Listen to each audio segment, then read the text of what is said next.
mas o instrutor prosseguiu, dizendo que, sob a hipnose, nossa memória podia regredir e recuperar-se por momentos. Isso, porém, é um fenômeno de compulsão. E em tudo convém satisfazer a sabedoria da natureza. Que libertássemos o espelho da mente que jaz sob a lama do arrependimento, do remorso e da culpa, e esse espelho divino refletirá o sol com todo o esplendor de sua pureza. Druso ia continuar, mas a chegada de um colaborador impeliu-nos à conclusão do assunto.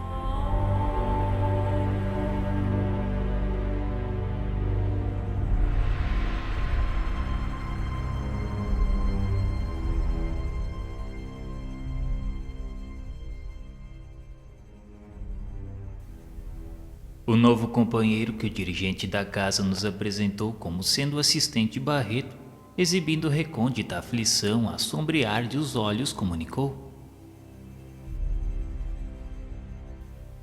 Com licença, instrutor Druso, precisamos da sua orientação para alguns casos emergenciais. Pois não? Diga, Barreto. Na enfermaria 5, 3 dos irmãos recém-acolhidos entraram em crise de angústia e rebeldia. Já sei. É a loucura por telepatia alucinatória. Ainda não se encontram suficientemente fortes para resistir ao impacto das forças perversas que lhes são desfechadas à distância pelos companheiros infelizes. E o que fazer? Retire os enfermos normais e aplique na enfermaria os raios de choque. Não dispomos de outro recurso. O outro problema é que a tela de aviso que não funcionava, em consequência da tormenta agora em declínio, acaba de transmitir a aflitiva mensagem. A mensagem que nos chegou foi que 2 de nossas expedições de pesquisas estão em dificuldades nos desfiladeiros das Grandes Trevas. E a posição foi precisamente indicada? Foi sim. Conduza os textos recebidos à consideração do diretor de operações urgentes. O auxílio deve ser enviado o mais breve possível. E precisamos também que o senhor nos aconselhe na solução do caso Jonas. Pois não? É que recolhemos agora um recado de nossos irmãos dizendo que a reencarnação dele talvez seja frustrada em definitivo. Pela primeira vez notei que o dirigente da mansão mostrou intensa preocupação no olhar. Patenteando enorme surpresa, indagou do emissário. E em que consiste o obstáculo? É que Cecina, sua futura mãezinha, sentindo-lhe os fluidos grosseiros, nega-se a recebê-lo. Estamos presenciando a 4ª tentativa de aborto no 3º mês de gestação. Estamos fazendo tudo o que é possível para mantê-la na dignidade maternal, mas está sendo tudo em vão. É inútil. A jovem mãe irá aceitá-lo segundo os compromissos dela própria. Além disso, precisamos da internação de Jonas no corpo físico pelo menos durante 7 anos terrestres. Tragam Cecina até aqui, ainda hoje. Logo se entregue ao sono natural para que possamos auxiliá-la com a necessária intervenção magnética. Outros elementos de serviço vinham chegando e, faminto de esclarecimentos qual me achava, procurei um recanto próximo em companhia do assistente Silas, a quem crivei de indagações em tom discreto, de modo a não perturbar o recinto. Quem eram aqueles funcionários? Seria justo que o diretor da casa fosse molestado assim com tantas consultas, quando os trabalhos de administração poderiam ser compreensivelmente subdivididos? O amigo deu-se pressa em elucidar, informando que os mensageiros não eram simples tarefeiros, mas condutores de serviço em subchefias determinadas, todos eles assistentes e assessores cultos e dignos com enormes responsabilidades, e que somente demandavam a presença de Druso depois de movimentarem todas as providências cabíveis no âmbito da autoridade a eles inerente. O problema não era, pois, de centralização, mas de luta intensiva.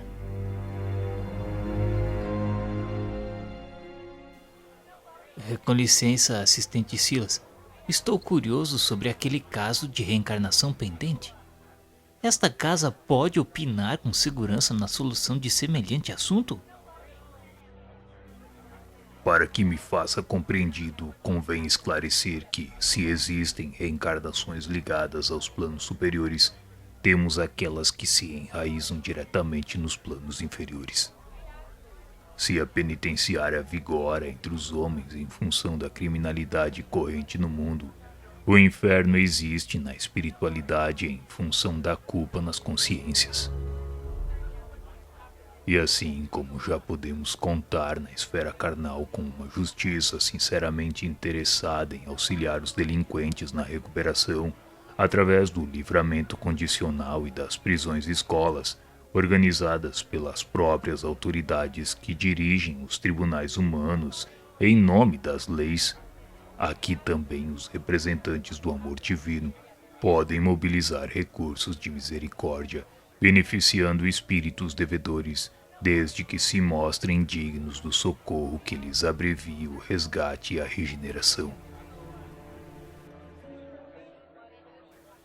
Isso quer dizer que, em boa lógica terrena, e utilizando-me de uma linguagem de que usaria um homem na experiência física, existem reencarnações em perfeita conexão com os planos infernais.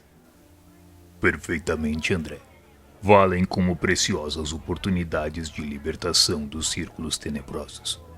E como tais renascimentos na carne não possuem senão característicos de trabalho expiatório, em muitas ocasiões são empreendimentos planejados e executados daqui mesmo por benfeitores credenciados para agir e ajudar em nome do Senhor.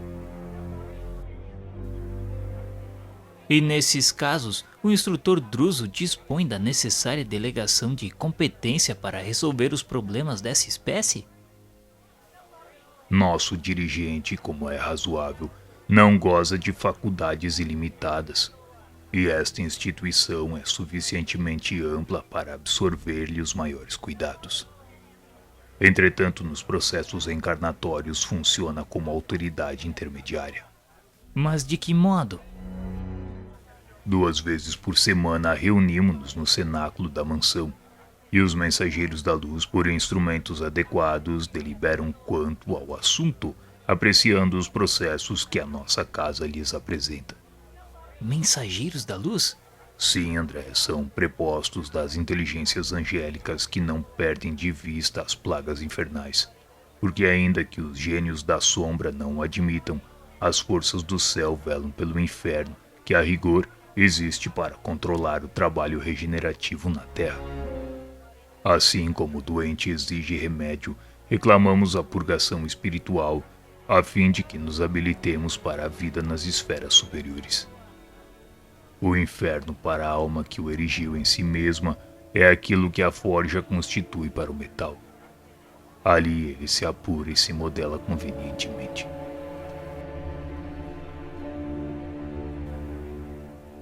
O companheiro ia continuar, mas estranho ruído nos tomou a atenção, ao mesmo tempo que um emissário varou uma das portas situadas rente a nós e, abeirando-se de Druso, anunciou: Instrutor, agora que acabou a tormenta, voltou o assalto dos raios desintegrantes. Então façam o seguinte: liguem agora as baterias de exaustão. Observaremos a defensiva instalados na agulha de vigilância. Em seguida convidou-nos a acompanhá-lo. Silas, Hilário e eu seguimos-lo sem hesitar. Atravessamos vastíssimos corredores e largos salões em sentido ascendente, até que começamos a subir de maneira direta. O local, conhecido por agulha de vigilância, era uma torre provida de escadaria helicoidal, algumas dezenas de metros acima do grande e complicado edifício. No topo descansamos em pequeno gabinete, em cujo recinto interessantes aparelhos nos facultaram a contemplação da paisagem exterior. Assemelhavam-se a telescópios diminutos, que funcionavam como lançadores de raios que eliminavam o nevoeiro, permitindo-nos exata noção do ambiente constrangedor que nos cercava, povoado de criaturas agressivas e exóticas que fugiam espavoridas ante vasto grupo de entidades que manobravam curiosas máquinas à semelhança de pequenos canhões.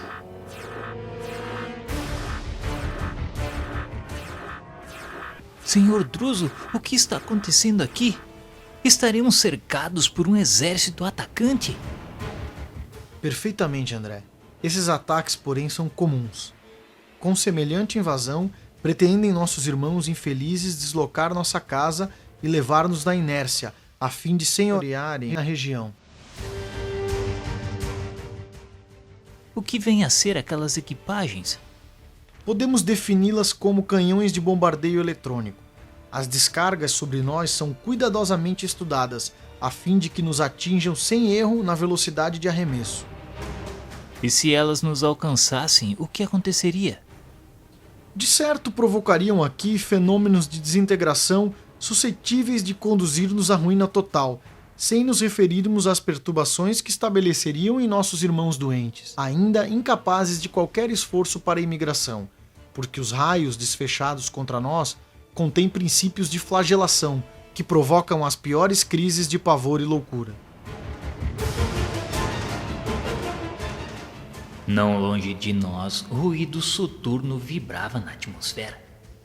Tínhamos a impressão de que milhares de projéteis invisíveis cortavam o ar violentamente, sibilando a reduzida distância e acabando em estalidos secos a nos infundirem pavorosa impressão. Talvez porque Hilário e eu demonstrássemos insofreável espanto, Druso ponderou paternal. Fiquem tranquilos, André e Hilário. Nossas barreiras de exaustão funcionam com eficiência. Designou-nos ao olhar assustadiço longa muralha constituída por milhares de hastes metálicas, cercando a cidadela em toda a extensão, qual se fosse larga série de para-raios habilmente dispostos.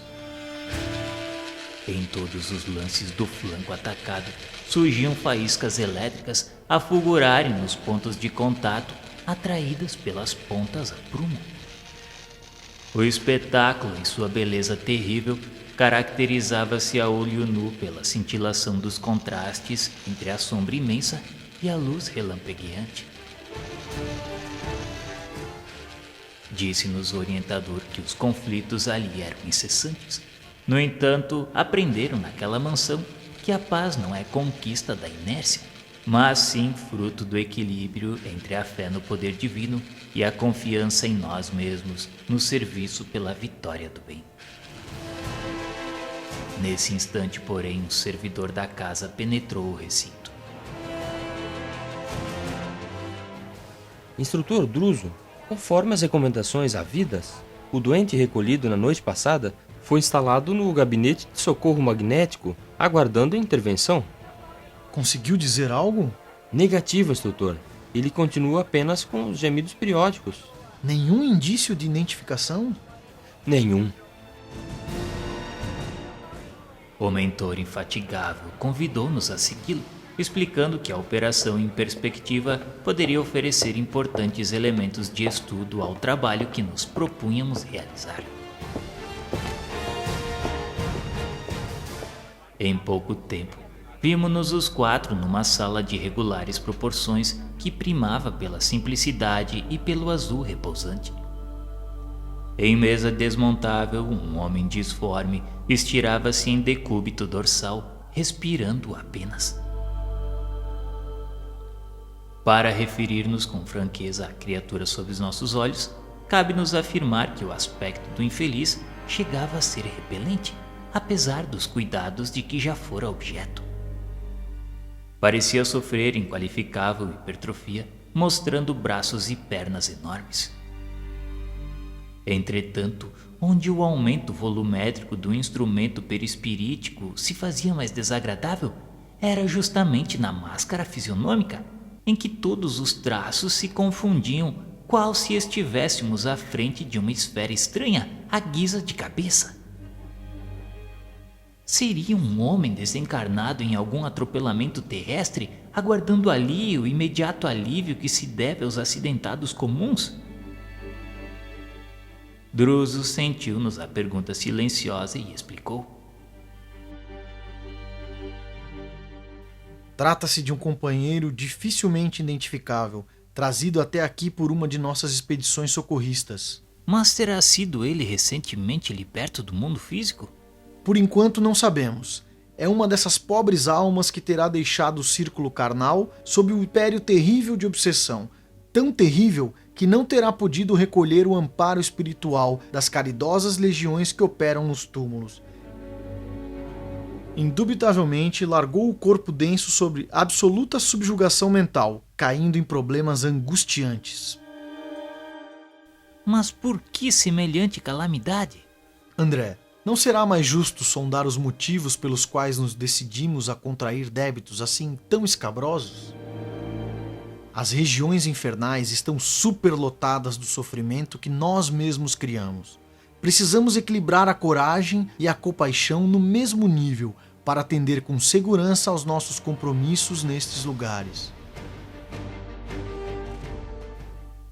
Fitei o irmão desventurado que se mantinha em funda prostração, qual enfermo em estado de coma, e considerando os imperativos de nosso aprendizado, indaguei se poderíamos conhecer a razão da surpreendente deformidade sobre os nossos olhos. E o orientador, percebendo a essência construtiva de minha perquirição, respondeu que o fenômeno todo ele era de natureza espiritual.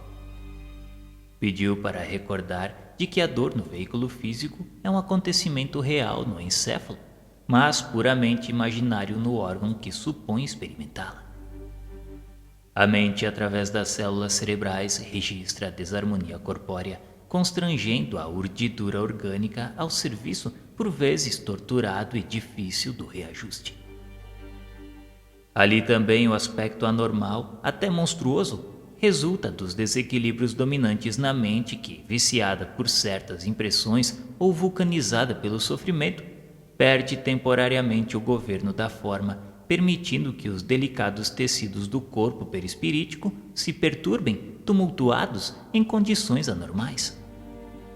E em tal situação, a alma pode cair sob o cativeiro de inteligências perversas, e daí procedem as ocorrências deploráveis pelas quais se despenha em transitória animalização por efeito hipnótico.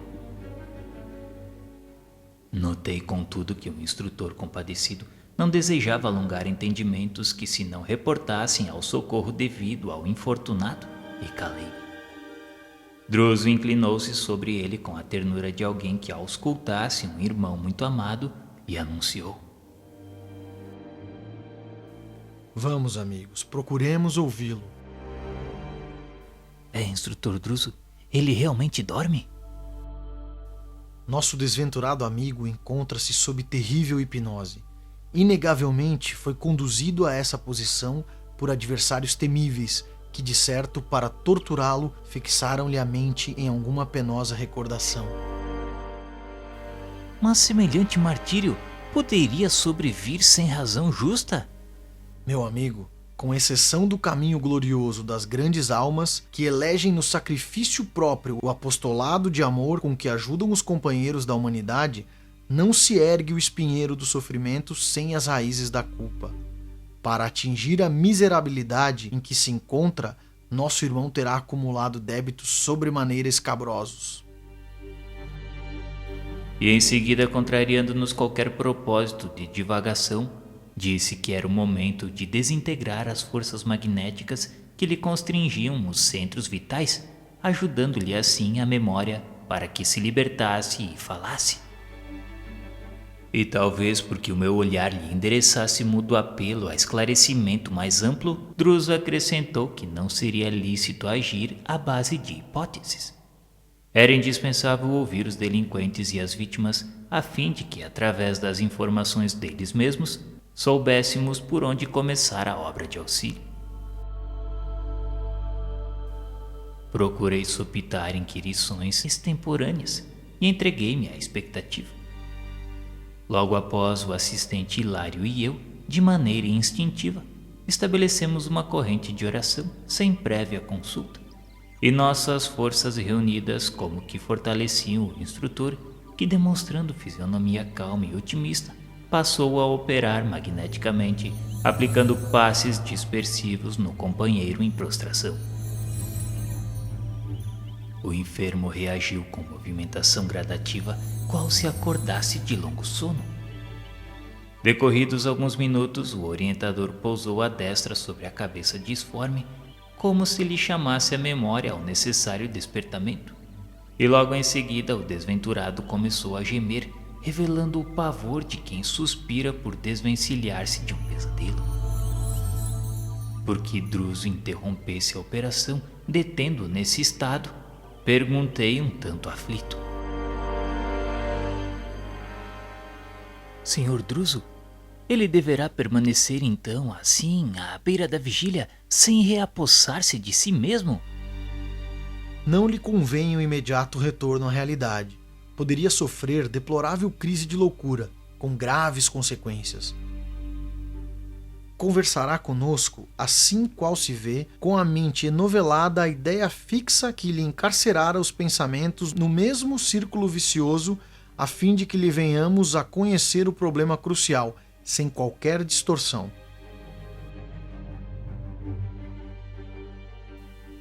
A palavra do orientador denotava grande experiência na psicologia dos espíritos vitimados nas trevas. E depois de nova intervenção do mentor sobre a glote, o infeliz descerrou as pálpebras e, mostrando os olhos esgazeados, começou a gritar por socorro. Pedia perdão à maneira de um louco arrependido, repetindo a rogativa prolongadamente. E dirigindo-se a Druso e tomando de certo por um magistrado, exclamou que precisava confessar, precisava falar e contar-lhe tudo. O dirigente da mansão afagou-lhe a cabeça atormentada e replicou em tom amigo. Diga o que deseja. O rosto do asilado cobriu-se de lágrimas, entremostrando a superexcitação dos sonâmbulos que transformam a própria fraqueza em energia inesperada, e começou a falar compungidamente. Disse que se chamava Antônio Limpo, o criminoso, e contaria tudo. Em verdade havia pecado muito. Por isso era justo que sofresse no inferno. Confessou que o fogo torturava sua alma sem consumi-la. Era o remorso e ele bem sabia. Se ele soubesse que aquela situação seria o seu futuro, não teria cometido a falta. Entretanto, não pôde resistir à ambição. Depois da morte de seu pai, se viu obrigado a partilhar aquela grande fazenda com seus irmãos mais novos, Clarindo e Leonel. Trazia, porém, a cabeça dominada de planos. Pretendia converter a propriedade que ele administrava em larga fonte de renda. Contudo, a partilha lhe estorvava. Notou que os irmãos tinham ideias diferentes das dele e começou a maquinar o projeto que acabou executando. Nesse instante, uma crise de soluços embargou-lhe a voz, mas Druso, amparando-o magneticamente, insistiu para que ele continuasse. Então o enfermo continuou dizendo que admitia que somente poderia ser feliz aniquilando seus irmãos. E quando o inventário estava prestes a decidir-se, convidou-os a passear com ele de barco, inspecionando o grande lago que havia no sítio. Antes, porém, de começar a navegação, deu-lhes a beber um licor entorpecente. Então calculou o tempo que a droga reclamaria para um efeito seguro. E quando a conversação ia acesa, percebendo-lhes os sinais de fadiga, num gesto deliberado, desequilibrou a embarcação em conhecido trecho, onde as águas eram mais fundas. Ah, que calamidade inesquecível! Dizia que ainda agora escutava-lhes os brados arrepiantes de horror, implorando socorro. Mas de nervos dormentes, a breves minutos encontraram a morte. Ele nadou de consciência pesada, mas firme em seus aloucados propósitos, abordando a praia e clamando por auxílio. E com atitudes estudadas, pintou um imaginário acidente. Foi assim que se apossou da fazenda inteira, legando-a mais tarde a Luís, o seu único filho. Disse que foi um homem rico e tido por honesto. O dinheiro granjeou-lhe considerações sociais e privilégios públicos que a política distribui com todos aqueles que se fazem vencedores no mundo pela sagacidade e pela inteligência. Mas apesar disso tudo, de quando em quando lembrava do seu crime, e nuvem constante sombreava-lhe a consciência. Mas em companhia de Alzira, a esposa inolvidável, procurava distrações e passeios que lhe tomassem a atenção. Confessou que nunca pôde ser feliz. Quando seu filho se fez jovem, sua mulher adoeceu gravemente, e da febre que a devorou por muitas semanas passou à loucura, com a qual se afogou no lago numa noite de horror. Viúvo perguntava a si mesmo se não estava sendo joguete do fantasma de suas vítimas. Entretanto, temia todas as referências em torno da morte e buscou simplesmente gozar toda a fortuna que lhe era própria. Nesse instante, o infeliz entregou-se a larga pausa de repouso diante da nossa expectativa. Logo após, continuou. Ai de mim, disse ele, pois tão logo cerrou os olhos físicos diante do sepulcro e não lhe valeram as preces pagas, porque seus irmãos, que ele supunha mortos, se fizeram visíveis à sua frente, transformados em vingadores, ladeando-lhe o túmulo. Atiravam o crime em seu rosto, cobriam-lhe de impropérios sem compaixão. Até que um dia, talvez, cansados de lhe espancarem, conduziram à tenebrosa furna, onde foi reduzido ao pesadelo em que se encontrava. Em seu pensamento via apenas o barco no crepúsculo sinistro, ouvindo os brados de suas vítimas que soluçavam e gargalhavam estranhamente. Estava preso à terrível embarcação, sem que pudesse se desvencilhar. E gemendo e chorando ele dizia, ai de mim, quem me fará dormir ou morrer definitivamente? Como se o término da confissão lhe trouxesse algum descanso, arrojou-se o doente à enorme apatia.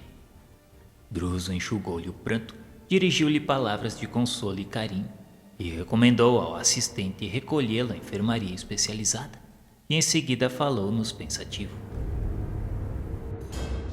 André e Hilário, depois de escutar o doente, já sabemos o necessário para estabelecer um ponto de partida na tarefa assistencial.